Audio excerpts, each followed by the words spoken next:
வணக்கம். நான் உங்கள் நர்த்தகி நட்ராஜ். நல்லா இருக்கீங்களா? நல்லா தான் இருப்போம். நல்லாவே இருப்போம். இன்னைக்கு பார்த்தீங்களா, எவ்வளோ ஒரு பசுமையான இந்த செடிகளோடலாம் நான் இன்னைக்கு பேசினேன். நிஜமா என் கூட பேசுச்சு. ஒவ்வொரு செடி, கொடிகள் நெறைய மயில் இங்க வந்துச்சு.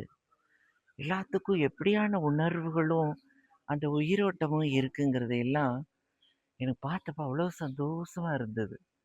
இல்லாம தழைக்க முடியுங்களா? நம்ம விழுந்துட்டோம்னா நம்ம மரணம் அடைஞ்சுட்டோம்னா, நம்மகிட்ட பேச முடியுமா? அதுபோல இத ஒடிச்சு போட்டுட்டோம்னா, இது பேசுமா? பாருங்க, நம்மளும் பேசுவோங்க. நெறைய பேசுவோம். உணர்வுகளோட பேசுவோம்.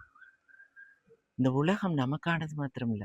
நமக்கானதுன்னா, 2 கால்ல நடந்து, 6 அறிவு இருக்குன்னு சொல்லிக்கிட்டு, நாங்க மனிதர்கள் அப்படின்னு சொல்ற நமக்கானது மாத்திரம் இல்ல இந்த உலகம்.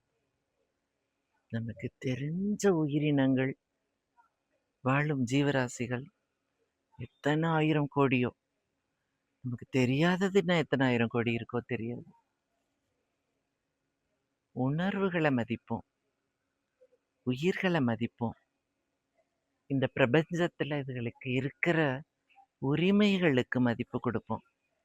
இந்த 3 விஷயத்த நம்ம நினைக்க ஆரம்பிச்சுட்டோம்னா, நமக்கு இந்த பிரபஞ்சத்துல வாழறதோட ஒரு புரிதல் நமக்கு கிடைக்கும்.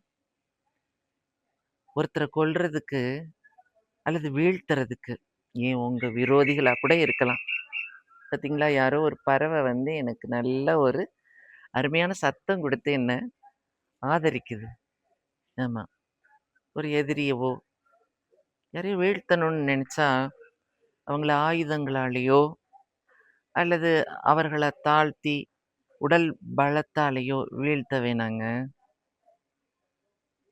உணர்வுகள கொன்னீங்கனாலே போதும். வீழ்ந்துருவாங்க. உடலால கொன்னீங்கன்னா, ஒரு முறை தான் அவங்க சாவாங்க. உணர்வுகள கொன்னீங்கன்னா, இறந்துட்டே இருப்பாங்க. அந்த காயத்த மாத்திரம் யாருக்குமே செய்யக்கூடாது. இப்போ இந்த இயற்கை முழுவதுக்குமே, இந்த பிரபஞ்சம் முழுவதுக்குமே உணர்வுகள் இருக்கு. நான் ஒரு திருநங்கை. என்னோட உணர்வுகளோட தான் உங்களோட நான் உறவாடினேன், எதிர்பார்த்தேன். அப்ப இந்த பிரபஞ்சமும் அதத்தானே எதிர்பார்த்திருக்கும். நம்ம எல்லாரும் உணர்வுகள்ல ஒண்ணுபடுவோம். அன்ப பரிமாறிக்குவோம். கேக்குதா? அதுதான் விடை. பிரபஞ்சத்தோட இயைந்து இன்பமா இருப்போம். இன்னும் அடுத்ததுல நெறைய பேசுவோம்.